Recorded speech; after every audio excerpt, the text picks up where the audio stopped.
दोस्तों, ब्रह्मांड से लेकर सूक्ष्म जीवों तक प्रकृति की वो जगह है जहां आपको सभी सवालों के जवाब मिलेंगे। और अंदाज़ा लगाइए, क्या हमारे पूर्वजों ने आयुर्वेद के विज्ञान के माध्यम से प्रकृति में छिपे कुछ महानतम रहस्यों को सफलतापूर्वक सुलझाया है ताकि इसके रहस्यों को उजागर किया जा सके। हम सभी जानते हैं कि इस विज्ञान की उत्पत्ति पूर्व में हुई थी, लेकिन क्या आप सोच सकते हैं कि ये कितना प्राचीन है? आयुर्वेद की उत्पत्ति का उल्लेख अथर्ववेद में मिलता है, जो लगभग दूसरी शताब्दी ईसा पूर्व का है। आयुर्वेद के सिद्धांत मानव व्यवहार और जन्मजात कारणों पर आधारित हैं, जो समय के साथ अपरिवर्तित रहते हैं, जो इसे आज की तेज तरार जुड़ी हुई और डिजिटल दुनिया में भी सबसे प्रासंगिक उपचार प्रणाली बनाता है। इसी तरह की महत्वपूर्ण और ज्ञानवर्धक जानकारी प्राप्त करने के लिए हमारे चैनल समृद्धि को सब्सक्राइब करें और बेल आइकन को प्रेस करें ताकि नई वीडियोस की अपडेट आपको सबसे पहले मिल सके। प्यारे दोस्तों, आज की ये वीडियो बहुत ही ज़्यादा खास होने वाली है, बहुत ही ज़्यादा महत्वपूर्ण होने वाली है, क्योंकि आज की इस वीडियो में मैं आपको एक ऐसे बीज के बारे में बता रही हूँ, ऐसी जड़ी बूटी के बारे में बता रही हूँ जो दोस्तों आपके लिए बहुत ही फायदेमंद हो सकती है। पुराने से पुराना रोग आपका दूर हो सकता है। इस वीडियो को देखने के बाद आप फिर इस पौधे को, इस जड़ी बूटी को व्यर्थ नहीं समझेंगे, नज़रअंदाज नहीं करेंगे। तो आपके फ़ायदे के लिए ये वीडियो बनाई गई है, तो आप इस वीडियो को आखिर तक जरूर देखना। कैसा भी रोग हो, आपको उस रोग से दोस्तों निजात मिल जाएगी, तो इसीलिए इस वीडियो में बने रहें आखिर तक। दोस्तों, सबसे पहले तो ये देख लीजिए, जो ये मैं बीज आपको दिखा रही हूँ, ये बहुत ही आसानी से आपको मिल जाएंगे। अगर आप गाँव में रहते हैं तो एक पौधा है, उनका ये बीज है, चमत्कारों से भरा हुआ। आज मैं आप लोगों को इन्हीं का दिव्य एवं चमत्कारिक प्रयोग बताऊंगी और इसका आयुर्वेदिक लाभ भी बताऊंगी। तो वीडियो को ध्यान से देखना, आज जरा सी भी वीडियो को मिस मत करना, क्योंकि आज की जो जानकारी है बहुत ही सुंदर है। अगर आप जो आज की वीडियो को मिस कर देते हैं तो कम से कम अपना 5 से 7 मिनट का बहुमूल्य समय नहीं देते, तो इसमें आपको ही नुकसान होगा, क्योंकि दर्शकों, कोई भी जो जानकारी होती है वो बिल्कुल भी व्यर्थ नहीं जाती। अभी नहीं तो वो आगे जाकर तो बाद में आपके काम आ ही जाती है। सबसे पहले तो ये बीज देख लीजिए, कुछ इस प्रकार से ये बीज होता है। फिर मैं आप लोगों को बाद में इस पौधे की पहचान करवाऊंगी। मेरे वीडियो में जो देख रहे हैं, कुछ इस प्रकार से ये बीज है। बहुत से लोगों को ये बीज देख करके समझ में आ गया होगा। इसको रगड़ने से इसमें आग जैसा टिपन आ जाता है, अर्थात इसमें आग जैसी जो गर्मी होती है, इसको टच कराते ही वो आग का अनुभव करता है। बचपन में काफ़ी इनसे खेले भी होंगे। तो ये बीज चमत्कारों से भरे हैं। इसके अंदर में कौन कौन सी चमत्कारिक गुण पाए जाते हैं, कौन से आयुर्वेदिक प्रयोग पाए जाते हैं, धार्मिक इसका लाभ क्या है, इससे क्या प्रयोग में लाया जाता है, सारी जानकारी इस वीडियो में आप लोगों के साथ मैं शेयर करने वाली हूँ। सर्वप्रथम तो हमें गर्व होना चाहिए कि भारत भूमि में आज भी हमारे घरों के आसपास में इस प्रकार के पेड़ पौधे पाए जाते हैं, जो कि हमारे लिए काफ़ी कीमती हैं। ये चमत्कारों से भरे हुए हैं, लेकिन जानकारी के अभाव में, या यूँ कहूँ तो कई लोग सही तरीके से हमें दिशा निर्देश नहीं देते, तो ये पेड़ पौधे केवल हमारे लिए घास फूस ही रह जाता है, साधारण पौधे ही रह जाते हैं। और अधिकतर देखा जाए तो मैं जो ये बीज दिखा रही हूँ, ये इसके जो फल होता है, इसके जो एक प्रकार के फल होता है, ये उसी के अंदर इसका बीज पाया जाता है। इसके अंदर में काफ़ी कांटे पाए जाते हैं। इसका जो पौधा है उसके अंदर में भी कांटे बहुत ही ज़्यादा होते हैं। कटेला पौधा है ये। सभी दर्शकों को बताना चाहूँगी कि जिस पौधे में जितना ज़्यादा कांटा होता है, जिस पौधे में जितने ज़्यादा कटेला होता है, वो बहुत ही ज़्यादा आयुर्वेदिक एवं चमत्कारी गुण से भरे होते हैं। क्योंकि आप सभी दर्शकों को ज़रूर पता होगा कि जो गुलाब का फूल है कितना खूबसूरत होता है, कितना अच्छा होता है, और उसे प्राप्त करने के लिए कितना कठिन हमें जो है सामना करना पड़ता है, क्योंकि उनके आसपास में बहुत सारे कांटे होते हैं। इसी प्रकार ये जो चमत्कारिक पेड़ पौधे होते हैं, इसके अंदर में भी बहुत ही चमत्कारिक लाभ होते हैं, इसके अंदर में भी बहुत ही दिव्य गुण होते हैं। इसीलिए इसके सुरक्षा करने के लिए आसपास में बहुत सारे कांटे होते हैं, ताकि कोई भी व्यक्ति या फिर कोई भी जो जंगली जानवर है या फिर पशु है, उसे साधारण समझकर खा ना जाए। तो दोस्तों, इसका कौन कौन सा प्रयोग है, आइए जान लेते हैं। लेकिन उससे पहले इसका नाम जान लीजिए। तो सर्वप्रथम इसका नाम है करंज। ध्यान से देखें, इसे करंज के नाम से जाना जाता है। बिहार में इसे करंजवा के नाम से जाना जाता है। कई जगह इसे लता करंज के भी नाम से जानते हैं।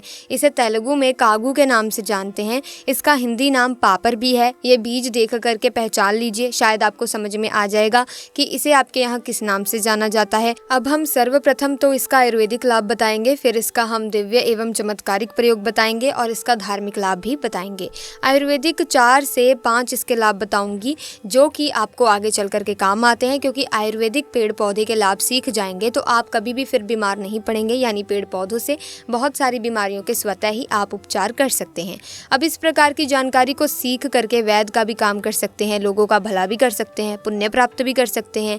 गंजापन में इसके जो बीज होते हैं दोस्तों, इसके बीज से निकला हुआ तेल, इसके बीज से निकला हुआ जो तेल है दोस्तों, अगर गंजापन हिस्से में मालिश किया जाए तो आपके जो झड़े हुए बाल हैं वो पुनः धीरे धीरे उगना शुरू हो जाते हैं। इसमें दोस्तों समय लगता है 4 से 5 महीने का, लेकिन पूरे तरीके से आपके जो झड़े हुए बाल हैं पुनः सर पर आ जाते हैं, क्योंकि आयुर्वेदिक दवा धीरे धीरे से ही काम करते हैं, लेकिन 100% काम करते हैं। तो गंजापन दूर करने के लिए इसके जो बीज होता है वो आपके बहुत ही काम आ सकता है। अब देखिए अगला प्रयोग बताती हूँ। इसके जो बीज होते हैं, सरसों का तेल होता है, दोनों को मिलाकर के भी मालिश करने से गंजे सर पर बाल आते हैं। इसके बाद ये दांत दर्द का रामबाण दवा है, इसके बीज को जला करके भस्म तैयार कर लीजिए। ध्यान से सुनिए, इसके बीज को जला करके भस्म तैयार कर लीजिए और इस भस्म को आपके जिस हिस्से में दांत में दर्द हो रहा है उस हिस्से में लगाइए, तो ये दांत के कीड़े को तत्काल मारता है और किसी भी प्रकार से पायरिया के कारण, दांतों में सड़न के कारण, दांतों में बैक्टीरिया के कारण, किसी भी कारणवश अगर आपके दांतों में दर्द बना हुआ है तो वो दर्द जड़ से समाप्त हो जाता है। इसी के साथ दर्शकों, आप में से अधिकतर ऐसे लोग हैं जिसे खांसी की समस्या जरूर आती होगी। जो छोटे बच्चे हैं उन्हें खांसी अधिक आती है, तो ग्रामीण इलाकों में आज भी इसका प्रयोग कराते हैं। हमारे गुरु भी कहा करते थे 1 से 3 ग्राम इसके जो बीज हैं, इसके चूर्ण को, अगर आपको भी अस्थमा की समस्या है, लंबे समय से आपको खांसी है, ठीक नहीं हो रही है, सांस फूलती है, तो 1 से 3 ग्राम इसके बीज के चूर्ण को आप मधु के साथ में मिला करके, मधु किसे बोलते हैं? शहद, जिसे अंग्रेजी में हम हनी बोलते हैं, ठीक है। तो इसके बीज का चूर्ण जो है आपको दोनों को मिला करके चाटना है दोस्तों। इससे किसी भी प्रकार की खांसी हो, कुकुर खांसी है, काली खांसी है, या फिर अस्थमा के संबंधी समस्याएं हैं, अस्थमा की जो बीमारियां हैं, या फिर सांस फूलने वाली जो समस्या है, सारी समस्या ठीक हो जाती है। इसका 3 से 4 दिन तक आपको प्रयोग करना होता है। अस्थमा में थोड़ा लंबे समय आपको लगेगा, लेकिन खांसी में 3 से 4 दिन में ये ठीक हो जाएगा। पुरुषों के लिए तो ये बहुत ही ज्यादा शक्तिवर्धक है। अगर आपको शारीरिक कमजोरी है तो इसके 4 ग्राम बीज का सेवन रात को करने से शारीरिक कमजोरी बिल्कुल दूर हो जाती है। इसके बाद अगर आपको भूख नहीं लगती, आप में से अधिकतर ऐसे लोग हैं जिन्हें भूख नहीं लगती होगी, या फिर पेट में दर्द बना होता है, ध्यान से सुनिए, किसी भी प्रकार के आपके पेट में दर्द हो रहा है तो इसके 1 से 2 ग्राम फल, इसके जो फल हैं, इसके 1 से 2 ग्राम इसके फल को आपको भून लेना है। आपको इसे आग में जला लेना है, भून लेना है, और जितने मात्रा में आप इसका चूर्ण ले रहे हो, जैसे 1-2 ग्राम इसका चूर्ण ले रहे हो तो 1 से 2 ग्राम आपको सेंधा नमक लेना है। उतनी मात्रा में आपको सेंधा नमक ले लेना है और इसे मिला करके आपको खाना है। दोनों को मिला करके खाना है। तो किसी भी प्रकार के आपके पेट में जो दर्द हो रहा है, जैसे कि कृमि के कारण पेट में दर्द हो रहा है, या फिर किसी भी समस्या के कारण आपके पेट में दर्द हो रहा है, गैस बनता है, तो बिल्कुल ही दोस्तों आपके पेट में होने वाले दर्द समाप्त हो जाते हैं। तो ये थे इसके कुछ आयुर्वेदिक प्रयोग। इसके आयुर्वेदिक प्रयोग के अंतर्गत बवासीर, गले का खराश, गठिया का जो दर्द होता है वो भी इससे ठीक हो जाता है। कभी इसके बारे में विस्तार से बताऊंगी। चलिए अब मैं आप लोगों को इसका धार्मिक प्रयोग बताती हूँ। वनस्पति शास्त्र के अनुसार अगर किसी को पीलिया की बीमारी हो या फिर सूर्य संबंधी पीड़ा हो, ध्यान से सुनिए, क्योंकि सूर्य को ग्रहों का राजा कहा जाता है। नवग्रह में जो राजा कहे गए हैं आदित्य भगवान सूर्य नारायण, तो इसके पंचांग से, इसके जो पंचांग होता है, इससे नहाने के पानी में डाल दीजिए, उबाल लीजिए। अब इसके पंचांग को, जैसे पीलिया की बीमारी हो या फिर सूर्य पीड़ा स्तर हो, सूर्य पीड़ा में चर्म की बीमारी भी आती है, तो केवल 3 दिन आपको रविवार और बुधवार के दिन में केवल 3 बार आपको नहलाना है। कैसी भी किसी भी प्रकार के चर्म संबंधी बीमारी हो, पीलिया के रोग हो, ठीक हो जाते हैं। या फिर आप 3 बुधवार नहला लें या फिर 3 आपको रविवार नहलाना है। इसके बाद इस स्थिर ग्रह को जागृत करने के लिए, जैसे कि आपके जो कुंडली में ग्रह स्थिर हो गया है, आपके भाग्य साथ नहीं दे रहा है, आपके भाग्य चमक नहीं रहा है, ऐसे में जो रोजी रोटी के एक प्रकार के साधन होते हैं बिल्कुल ही स्थिर चल रहे हैं, तो आपको करना क्या है? स्थिर ग्रह को मजबूत करने के लिए आपको ये जो देख सकते हैं बीज, इसका प्रयोग करना है। ठीक है, इसे किसी भी प्रकार से बीज का प्रयोग कराना है। आपको अंगूठी के भांति या फिर गले में लॉकेट के भांति आपको इसे पहनना है। बिल्कुल आप लॉकेट के भांति चांदी में दबा करके धारण कर सकते हैं। बहुत ही आसानी से ये बन जाते हैं, तो बहुत ही लाभ देते हैं आपके ग्रह को। जो ग्रह आपके कहा जाए आपको नुकसान पहुंचाते हैं, या फिर जो ग्रह आपके स्थिर जागृत अवस्था में है, उसे जगाने का काम करते हैं, मजबूती प्रदान करते हैं। ये भी कहा जाता है कि माला बना करके इसको पहनने से नजर दोष नहीं लगता। आज भी छोटे बच्चे को बहुत जगह आपने देखा होगा, छोटे बच्चों को इसके माला बना करके पहनाते हैं, नजर दोष नहीं लगने देते। इसके माला सिद्धियों के लिए भी लोग बनाते हैं, जैसे कि जो साधु संत महात्मा लोग हैं, अधिकतर इसके माला पहने हुए तांत्रिक लोगों को ही देखते हैं। तो इसके माला बना करके धारण करने से सिद्धि की प्राप्ति होती है। कभी इसके बारे में बताऊंगी कौन सी सिद्धि प्राप्ति होती है। इसके बीज घर के वास्तु को भी मजबूत करने का काम करते हैं। इसके बीज को अगर आप अपनी जमीन में या फिर घर में जैसे आप वास्तु मानते हैं, जो लोग मानते हैं उनके लिए बता रही हूँ, ठीक है। क्योंकि जब घर के वास्तु मजबूत होते हैं तो हमारे घर में धन दौलत का आगमन भी होता है। तो इसके 5 बीज को लाल कपड़े में बांध करके आप अपने घर के उत्तर दिशा में रखते हैं, तो इससे आपके घर के वास्तु मजबूत होते हैं। इसी के साथ आपके घर में धन आगमन का साधन खुलता है, आपके घर में तेजी से धन आता है, सभी मार्ग से धन आना शुरू होता है। आप चाहते हो तो इसके बीज को ज़मीन में आप अपने घर में दबा करके भी रख सकते हैं। फिर घर के मुख्य द्वार है, वहाँ पर भी इसके 5 बीज को लाल कपड़े में बांध करके रखते हैं, तो ये घर को पूर्ण रूप से सुरक्षा प्रदान करते हैं। आपके घर में वास्तु कमज़ोर हो उसे प्रबल कर देता है, अर्थात आपकी जो वास्तु कमज़ोर जो आपको नुकसान करें उसे इस प्रकार से प्रबल करेंगे कि आपको फ़ायदा पहुंचना शुरू हो जाएगा। इसी के साथ ये आपके घर में सुरक्षा कवच को बढ़ाते हैं, जिससे दूसरे व्यक्ति की बुरी नज़र नहीं लगती। चलिए मैं आप लोगों को अब इसका 2 गुप्त प्रयोग बता रही हूँ।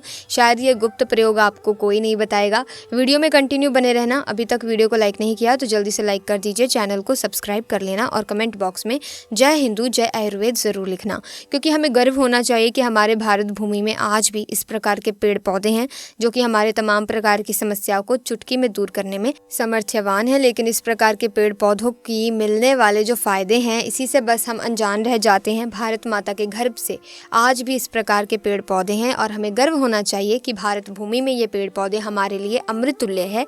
तो इसका सीधा अंजन तैयार किया जाता है। सीधा अंजन के मतलब इसके अंजन को लगा करके इसका कजल बनता है। इसे लगा करके देवी देवता एवं दिव्य शक्तियों के दर्शन कर सकते हैं। लाखों वर्ष आप साधना करेंगे, तपस्या करेंगे, फिर भी देवी देवताओं को देखना बहुत ही कठिन है। कोई भी व्यक्ति देवी देवताओं को देखने के लिए सिद्धियों की प्राप्ति करता है, बहुत ही कठिन तपस्या करना पड़ता है। इसे आप बहुत ही साधारण से आप इनका प्रयोग करके देख सकते हैं। दोस्तों, मैं जो जानकारी बता रही हूँ ये वनस्पति शास्त्र के आधार पर बता रही हूँ। इसका सीध अंजन तैयार किया जाता है तो इसके बीज का भस्म बनाना होता है। रवि पुष्य नक्षत्र, गुरु पुष्य नक्षत्र, कृतिका नक्षत्र या फिर होली या फिर दीपावली या फिर कोई अच्छे बड़े जो दिन हैं, जैसे सूर्य ग्रहण है, चंद्र ग्रहण है, तो इस प्रकार के दिन को शुभ दिन कहा जाता है धर्म की दृष्टि से, तांत्रिक की दृष्टि से। तो इसके बीज का भस्म, ध्यान से सुनिएगा, इसके बीज का भस्म और काला अंकोल का तेल, ये दोनों को मिला करके नेत्र में काजल की तरह लगाने से आपके घरों के आसपास में रहने वाली दिव्य शक्तियाँ एवं आकाशचरी, जो आकाश में उड़ने वाली जो दिव्य शक्तियाँ होती हैं, देवी देवता होते हैं, भूत प्रेत होते हैं, पिशाच होते हैं, फिर वो बहुत सारे गण आ जाते हैं। देवी देवताओं की इस प्रकार की दिव्य शक्ति को आप अपनी नग्न आंखों से इसका सिद्ध अंजन लगाने के बाद देख सकते हैं। इसका एक और दुर्लभ प्रयोग है। कृतिका नक्षत्र में इसके जड़ को लगा करके हाथ में बांधने से आपके शरीर में हाथी जैसा बल आ जाता है। बिल्कुल ही अगर आप हाथी से लड़ेंगे तो हाथी को भी कृतिका नक्षत्र के दिन अगर आप इसकी जड़ को रख करके लड़ते हैं तो हाथी को भी पटक देंगे, हाथी को हरा देंगे। इतना ज़्यादा शरीर में बल प्रदान करता है। लेकिन हाँ, आपको कृतिका नक्षत्र का ही चुनाव करना है। सो प्यारे दोस्तों, आज के इस वीडियो में हमने जो भी ज़रूरी जानकारी थी, जो भी हमने आपको बीज के बारे में बताना था, वो सारी जानकारी आपके साथ साझा कर दिया। फिर भी कोई अगर आपका सवाल हो तो कमेंट सेक्शन में पूछ लीजिएगा। हम प्रयास करेंगे कि आपके प्रश्नों का उत्तर दे पाएँ। इसी के साथ वीडियो को लाइक करें, शेयर करें, चैनल को सब्सक्राइब करके बेल आइकन को प्रेस कर दीजिए ताकि नए वीडियोज़ की अपडेट आपको मिलती रहे। हम मिलेंगे जल्द ही। आपका बहुत बहुत धन्यवाद।